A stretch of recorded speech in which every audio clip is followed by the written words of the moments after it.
आपलं शहर आता स्मार्ट होतंय। मग तुम्ही कधी स्मार्ट होताय? स्मार्ट न्यूजचे यूट्यूब चॅनल सबस्क्राइब करा, स्मार्ट बना। नोटिफिकेशनसाठी बेल आयकॉनवर क्लिक करा। नमस्कार, मी अंकिता। स्मार्ट न्यूज बुलेटिन मध्ये आपलं स्वागत करते। सुरुवातीला एक नजर आजच्या ठळक घडामोडींवर।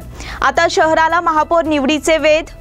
10 दिवसांच्या गणेशोत्सव आचरणावर महामंडळाचे एकमत। बाजारपेठेत उत्साहाला बहर, सर्वत्र गर्दीचा कहर। कोरोना रुग्णांच्या संख्येत घट झाल्यामुळे दिलासा। तालिबानमधील सत्ता स्थापनेच्या घडामोडी वेगवान। निपाणी श्रावण मास समाप्ती निमित्त शिवमंदिरात भाविकांची गर्दी। आरपीडी सर्कल जवळ अनधिकृत फलक बसविण्याचा प्रयत्न रोखला। देशात दैनंदिन स्वरूपात 1,25,00,000 लसीकरण मात्रांचे वितरण। मनपाच्या फेरनिवडणुकीची मागणी। रवींद्र पाटील आंतरराज्य शैक्षणिक सेवा पुरस्काराने सन्मानित। आयुष्यात अडचणीचे प्रसंग सांगून येत नाहीत, म्हणूनच अशा प्रसंगात पाठीशी उभं राहणारे नाव म्हणजेच अण्वेकर गोल्ड। गेल्या 15 वर्षापासून सोने आणि चांदीच्या दागिन्यावर सर्वात जास्त सुलभ तारण कर्ज रक्कम देणारे आणि सर्वात कमी व्याजदर आकारणारे। कोणत्याही बँकेत सोन्या चांदीचे गहाण ठेवलेले दागिने सोडवून घेऊन आजच्या मार्केट दराप्रमाणे योग्य किमतीस खरेदी करणारे। दागिना असो वा विश्वास, आम्ही मोल जाणतो। अण्वेकर गोल्ड। अण्वेकर गोल्ड 8843888863।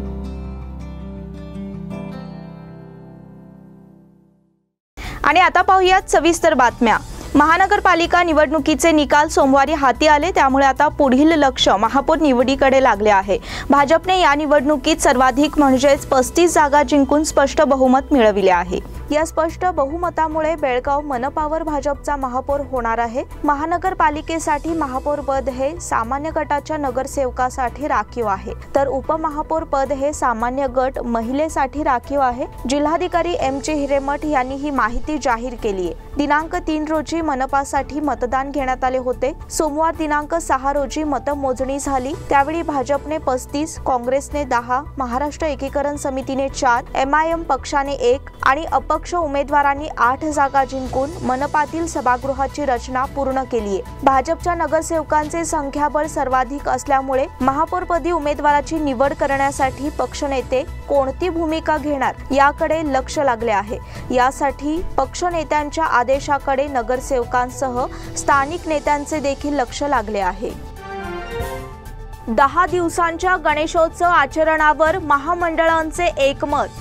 पारंपरिक वैभव लाभलेला बेळगावचा गणेशोत्सव 10 दिवसांच्या कालावधीत राहील। प्रशासनाचे इतर सर्व नियम पालन करून या उत्सवात सहभागी होण्याचा निर्णय गणेशोत्सव महामंडळाच्या पदाधिकाऱ्यांनी घेतला आहे। येथील जिल्हाधिकारी कार्यालयात मंगळवारी झालेल्या बैठकीत हा निर्णय प्रशासनासमोर मांडण्यात आला। विशेष म्हणजे महामंडळांनी या निर्णयावर ठाम भूमिका घेतली, तर याबाबत आपण सरकारकडून येणाऱ्या सूचनांचे पालन करून योग्य निर्णय घेऊ, असे जिल्हाधिकारी एम.चे हिरेमठ यांनी सांगितले। या बैठकीत जिल्हाधिकाऱ्यांनी सरकारच्या नियमावलीची माहिती दिली, तसेच कोरोनाच्या निर्बंधांमुळे उत्सव साजरा करताना योग्य दक्षता घेण्याबाबत सूचना केली। गणेशोत्सव शांततेत आणि धार्मिक वातावरणात पार पाडावा, यासाठी सर्वांनी दक्षता घ्यावी, असे आवाहन त्यांनी केले। याबाबत लोकमान्य टिळक गणेशोत्सव महामंडळाचे प्रमुख विजय जाधव, राजकुमार खटावकर, सुनील जाधव, मध्यवर्ती गणेशोत्सव महामंडळाचे अध्यक्ष रणजित चव्हाण पाटील, शिवराज पाटील, बाबूलाल राजपुरोहित, शहापूर गणेशोत्सव मंडळाचे अध्यक्ष नेताजी जाधव, अशोक चिंडक यांच्यासह इतर पदाधिकारी उपस्थित होते। पोलीस आयुक्त डॉक्टर के त्यागराजन, जिल्हा पंचायत CEO HV दर्शन, उपायुक्त डॉक्टर विक्रम आमटे, अपर जिल्हाधिकारी अशोक दुडगुंटी, मनपा आयुक्त प्रवीण बागेवाडी, सहाय्यक आयुक्त लक्ष्मी निपाणीकर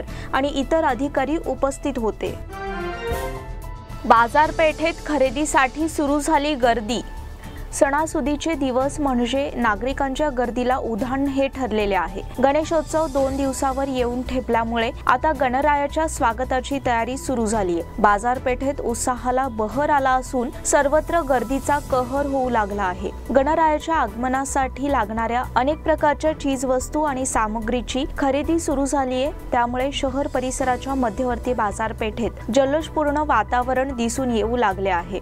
गणरायाच्या मखर सजावटीपासून ते विद्युत रोषणाईच्या अनेक वस्तूंची रेलचेल बाजारपेठेत दिसून येत आहे। त्याचबरोबर श्री गणेशाच्या नैवेद्यासाठी लागणारी किराणा सामग्री देखील खरेदी करण्याकडे ग्राहकांचा ओघ वाढला आहे। त्याचबरोबर सफरचंद, केळी, नारळ, डाळिंब यांच्या मांडणीने बाजारपेठ सज्ज झाली आहे। ग्राहक वर्ग मोठ्या प्रमाणात खरेदीसाठी येऊ लागले आहेत। विक्रेत्यांना याची पर्वणी मिळत आहे। बेळगाव शहराच्या मध्यवर्ती बाजारपेठेत बाहेरगावच्या मंडळींचे खरेदीसाठी आगमन होत आहे। तसेच श्री गणेशाच्या स्वागतासाठी उत्साहाचे वातावरण दिसून येत आहे। मात्र बाजारपेठेत होणाऱ्या गर्दीवर नियंत्रणासाठी व्यापक उपाययोजनांची गरज व्यक्त होऊ लागली आहे। कोरोनाच्या संसर्गापासून जपण्यासाठी मास्कचा वापर आवश्यक असल्याचे प्रशासनाकडून सूचित करण्यात आले आहे।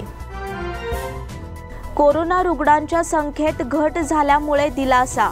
गेल्या 24 तासात देशात 38,948 जणांना कोरोनाचा संसर्ग झाला आणि 219 जण कोरोनाने मृत्युमुखी पडले। गेल्या 167 दिवसातील हा सर्वात कमी आकडा आहे, असे केंद्रीय आरोग्य मंत्रालयाने सोमवारी सांगितले। देशातील कोरोना बाधितांची संख्या 3,30,27,621 वर पोहोचली असून कोरोना मृत्यूंचा आकडा 4,40,752 इतका झाला आहे। 48 दिवसानंतर मृत्यूदर कमी होऊन 1.33% इतका झाला आहे। यापूर्वी 23 मार्च रोजी एकाच दिवसात 199 मृत्यूंची नोंद झाली होती। उपचाराधीन रुग्णांची संख्या 4,04,874 इतकी कमी झाली असून हे प्रमाण एकूण रुग्णांच्या 1.23% आहे। आतापर्यंत 3,21,81,995 लोक बरे झाले असून हे प्रमाण 97.44% आहे। देशव्यापी लसीकरण मोहिमेत आतापर्यंत कोरोना प्रतिबंधक लशींच्या 38.75 कोटी मात्रा देण्यात आल्या आहेत। तालिबानमधील सत्ता स्थापनेच्या घडामोडी वेगवान। पंजशीरमध्ये घमासान युद्ध सुरू असताना तालिबानने सत्ता स्थापनेच्या हालचाली वेगवान केल्या आहेत। अफगाणिस्तानाचा राष्ट्राध्यक्ष कोण होणार या प्रश्नावर 2020 मध्ये अमेरिकेशी थेट चर्चा करणारा मुल्ला बरादरचे नाव पुढे येत होते। मात्र तालिबानने मुल्ला बरादरचे पंख छाटले असून तालिबानचे संस्थापक दिवंगत मुल्ला उमरच्या जवळचा सहकारी मुल्ला मोहम्मद हसन अखुंदच्या नावावर जवळपास शिक्कामोर्तब केले आहे। मुल्ला बरादरला आता त्याच्या हाताखाली काम करावे लागणार आहे। मुल्ला मोहम्मद हसन अखुंद हा राष्ट्राध्यक्ष पदासाठी अर्ज करणार असल्याचे तालिबानच्या 3 प्रमुख नेत्यांनी स्पष्ट केले आहे। हसन हा तालिबानची सर्वात शक्तिशाली विंग रहबारी शुराचा प्रमुख आहे, जो गेल्या 1.5 महिन्यात कुठेही प्रकाश झोतात आला नव्हता। हसन हा तालिबानचे जन्मस्थान कंदाहरचा आहे।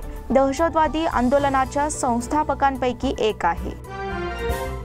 निपाणीत श्रावण मास समाप्तीनिमित्त शिवमंदिरात भाविकांची गर्दी।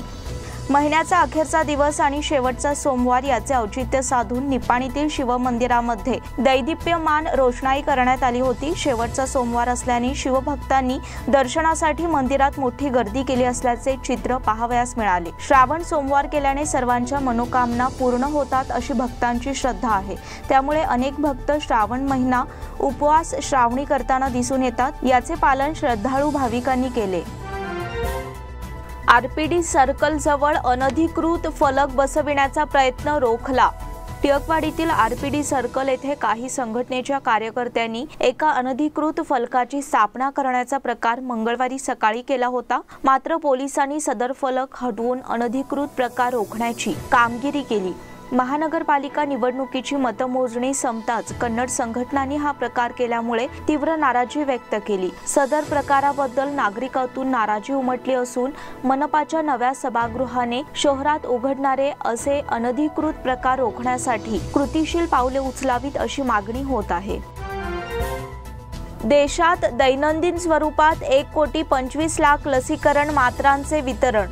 देशात दैनंदिन 1.25 कोटी लस मात्रा दिल्या जात असून अनेक देशांच्या लोकसंख्येपेक्षा हे प्रमाण अधिक आहे, असे पंतप्रधान नरेंद्र मोदी यांनी सांगितले। हिमाचल प्रदेश हे सर्व पात्र लाभार्थ्यांना पहिली लस मात्रा देणारे देशातील पहिले राज्य बनले आहे। अनेक अडचणींवर मात करून हे यश या राज्याने मिळविले असल्याचे त्यांनी दृकश्राव्य परिषदेत सांगितले। सिक्कीम आणि दादरा नगर हवेली या प्रदेशांनीही पूर्ण लसीकरणाचे उद्दिष्ट साध्य केले आहे। मोदी यांनी आरोग्य कर्मचारी आणि लस लाभार्थींशी चर्चा केली। लसीकरणाचे उद्दिष्ट साध्य केल्याबद्दल त्यांनी योग्य कर्मचाऱ्यांचे अभिनंदन केले आहे। शिमला जिल्ह्यातील नागरी रुग्णालयातील डॉक्टर राहुल यांच्याशी संवाद साधताना मोदी यांनी सांगितले की जर एका कुपीतील 11 लस मात्रा पूर्णपणे दिल्या गेल्या तर 10% खर्च वाचतो। आरोग्य कर्मचारी कार्मो देवी यांच्याशी उना येथे संवाद साधण्यात आला। देवी यांनी सांगितले की आपण 22,500 लस मात्रा दिल्या आहेत। या कामगिरीबद्दल पंतप्रधान नरेंद्र मोदींनी त्यांचे विशेष अभिनंदन केले। मनपाच्या फेरनिवडणुकीची मागणी। महानगरपालिकेच्या निवडणुकीत हाती आलेले निकाल हे धक्कादायक आहेत। त्याचप्रमाणे यामुळे निवडणूक प्रक्रिया पारदर्शकपणे पार पडलेली नाही असे दिसून येत आहे। या संदर्भात निवडणुकीतील पराभूत उमेदवारांनी सोमवारी रात्री अप्पर जिल्हाधिकारी अशोक वंडगुडी यांची भेट घेऊन त्यांना निवेदन सादर केले। सोमवारी मनपाच्या निवडणुकीची मतमोजणी झाली। या मतमोजणीत अनपेक्षित आणि धक्कादायक असे निकाल हाती आले। या निकालाच्या मागे नेमके कोणते कारण आहे याची चौकशी करावी, तसेच निवडणूक प्रक्रिया पुन्हा राबवावी अशी मागणी करण्यात आली। तसेच मंगळवारी दुपारी झालेल्या बैठकीत या सदोष निकालाबाबत उच्च न्यायालयात धाव घेण्याचा निर्णय घेण्यात आला।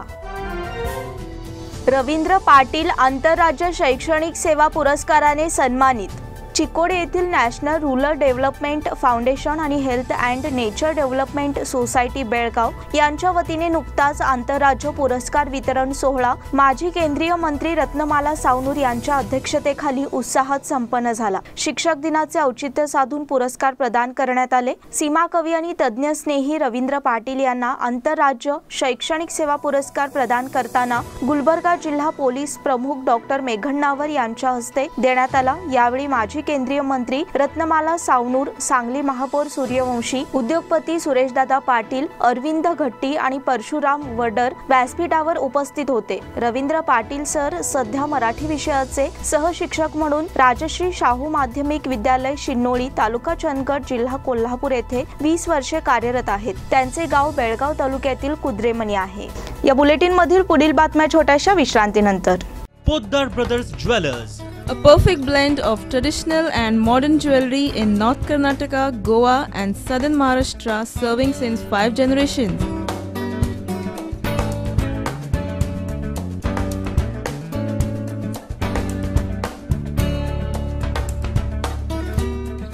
exclusive gold, silver and platinum jewelry showroom.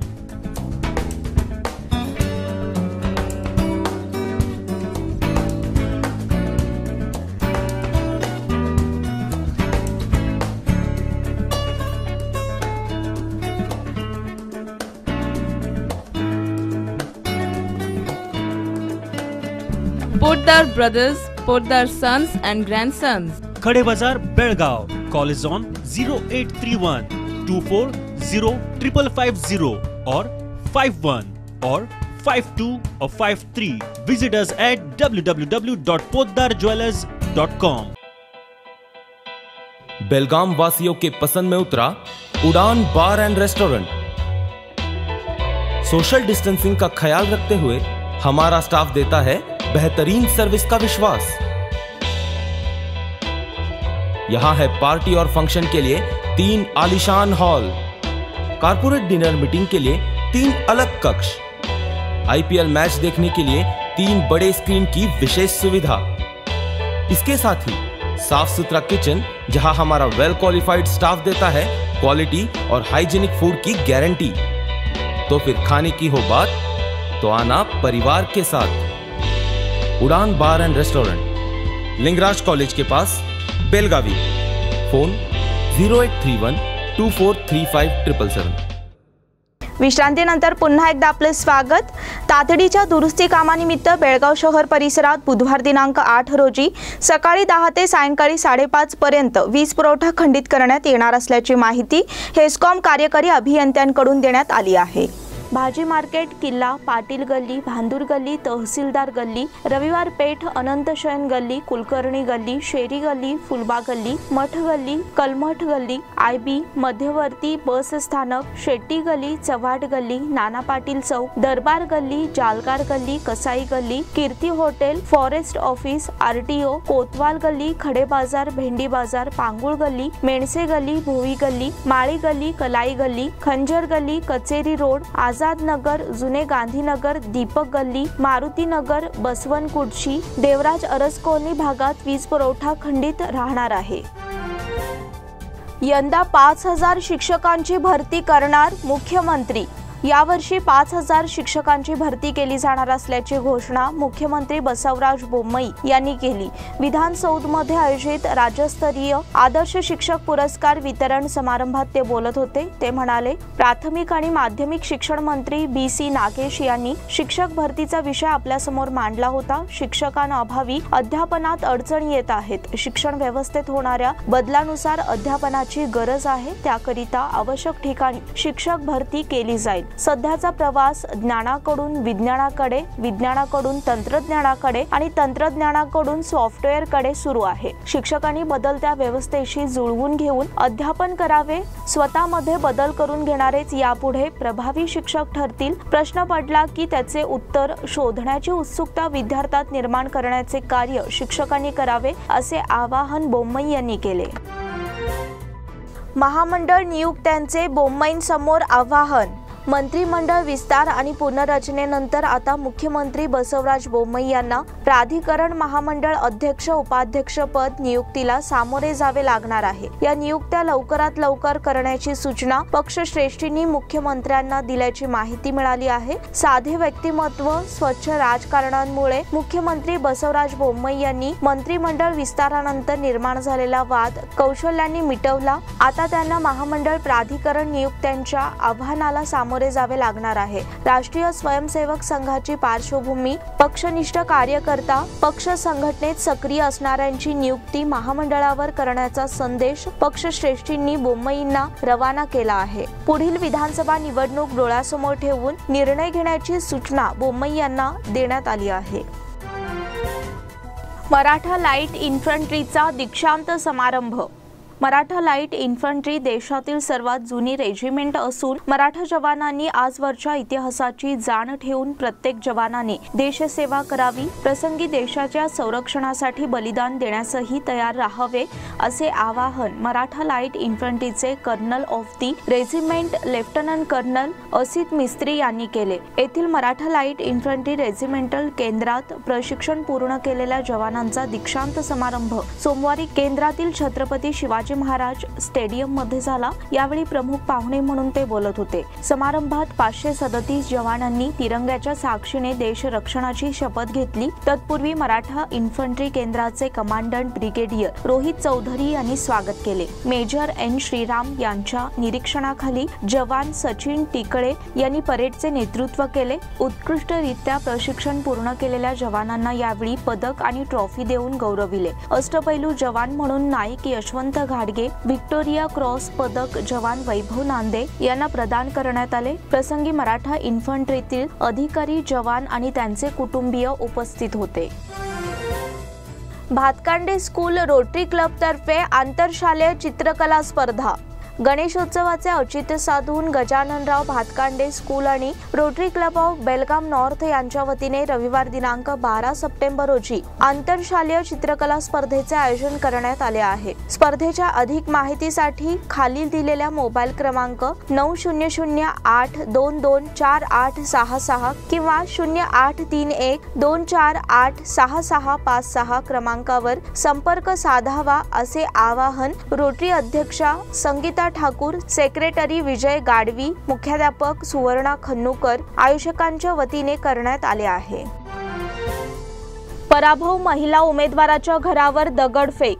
Belgaum महापालिका निवडणूक निकालानंतर एका पराभव झालेल्या महिला उमेदवाराच्या घरावर दगडफेक करण्यात आल्याची घटना सोमवारी न्यू गांधीनगर येथे घडली आहे। या प्रकरणी सलीमा गोकाकवाले राहणार न्यू गांधीनगर यांनी माळमारुती पोलीस ठाण्यात 5 अज्ञातांविरोधात फिर्याद दाखल केली आहे। पोलिसांनी गुन्हा दाखल करून तपास चालविला आहे। सलीमा यांनी प्रभाग क्रमांक 37 महिला राखीव मधून अपक्ष म्हणून निवडणूक लढविली होती, मात्र यामध्ये त्यांचा पराभव झाला। त्यांच्यामुळे 37 प्रभागातील दुसऱ्या उमेदवाराला देखील पराभव स्वीकारावा लागला। न्यू गांधीनगर प्रभाग 38 येथून नूतन नगरसेवक अजिम पटवेकर यांनी समर्थन दिलेल्या महिला उमेदवाराचा प्रभाग 37 मध्ये पराभव झाला। त्यामुळे नूतन नगरसेवक अजिम पटवेकर यांच्या समर्थकांनी सोमवारी दुपारी निकालानंतर त्यांच्या घरावर दगडफेक केली। त्यामुळे त्यांच्या घराच्या खिडकीच्या काचा फुटल्या। दगडफेकीची घटना घडल्यामुळे परिसरात काही वेळ तणावाचे वातावरण निर्माण झाले होते। घटनेची माहिती समजताच माळमारुती पोलीस ठाण्याचे निरीक्षक सुनील पाटील आणि त्यांच्या सहकाऱ्यांनी घटनास्थळी भेट देऊन माहिती घेतली। त्यानंतर सलीम यांनी 5 जणांविरोधात फिर्याद दाखल केल्याने पोलिसांनी गुन्हा दाखल करून पुढील तपास चालविला आहे। टीम इंडियाच्या आनंदात भर, ऐतिहासिक विजय मिळवला। भारताने इंग्लंड विरुद्ध ओव्हल कसोटी जिंकून जागतिक कसोटी अजिंक्यपद स्पर्धेच्या दुसऱ्या हंगामात पाकिस्तानला मागे टाकले आहे। विराट सेनेकडे आता पहिल्या क्रमांकाची खुर्ची आहे। भारताने 5 कसोटी सामन्यांच्या मालिकेतील चौथा सामना 157 धावांनी जिंकला। या संस्मरणीय विजयाच्या आधारावर भारताला 26 गुण आणि 54.17 अशी टक्केवारी मिळाली। यामुळे भारताने अव्वल स्थान मिळविले। पॉइंट टेबलमध्ये प्रत्येकी 12 गुणांसह भारतापाठोपाठ पाकिस्तान आणि वेस्ट इंडिज आहे। दोघांना 50% गुण आहेत। इंग्लंड 14 गुणांसह चौथ्या स्थानावर आहे। चौथ्या कसोटीनंतर भारतीय खेळाडूंची झाली कोरोना चाचणी। इंग्लंड विरुद्ध ओव्हल मैदानावर झालेल्या चौथ्या कसोटी सामन्याच्या दरम्यान भारताचे मुख्य प्रशिक्षक रवी शास्त्री आणि अन्य 3 स्पोर्ट्स स्टाफ यांना कोरोनाची लागण झाली। या सर्वांना आयसोलेशनमध्ये पाठवण्यात आले आहे। मुख्य प्रशिक्षकांना कोरोनाची लागण झाल्याने भारताच्या सर्व खेळाडूंची कोरोना चाचणी करण्यात आली। त्याचा रिपोर्ट आला आहे। गेल्या आठवड्यात मुख्य कोच रवी शास्त्री यांच्या पुस्तकाचे प्रकाशन करण्यात आले। सार्वजनिक ठिकाणी झालेल्या या कार्यक्रमातून शास्त्रींना कोरोनाची लागण झाली असावी। त्यांना कोरोनाची लक्षणे जाणवल्यावर लेटरल फ्लो टेस्ट करण्यात आली। त्याचा रिपोर्ट रविवारी पॉझिटिव्ह आला। शास्त्रींच्या संपर्कात आलेल्या 3 स्पोर्ट्स स्टाफ सदस्यांना आयसोलेट करण्यात आले होते। त्यानंतर संबंधित तिघांचा रिपोर्ट सोमवारी पॉझिटिव्ह आला। इंग्लंड विरुद्धची चौथी कसोटी झाल्यानंतर भारतीय संघातील सर्व खेळाडूंची कोरोना चाचणी करण्यात आली। दिलासा देणारी गोष्ट म्हणजे या सर्वांची चाचणी निगेटिव्ह आली आहे। पॅरालिम्पिक पट्टूंचे जल्लोषात स्वागत। टोकियो पॅरालिम्पिकमध्ये विक्रमी कामगिरी केल्यानंतर नेमबाज अवनी लेखारा आणि बॅडमिंटनपटू प्रमोद भगत यांच्यासह भारतीय खेळाडूंची अखेरची तुकडी सोमवारी मायदेशी परतली। त्यांचे नवी दिल्लीतील इंदिरा गांधी आंतरराष्ट्रीय विमानतळावर चाहते आणि कुटुंबियांनी जल्लोषात स्वागत केले।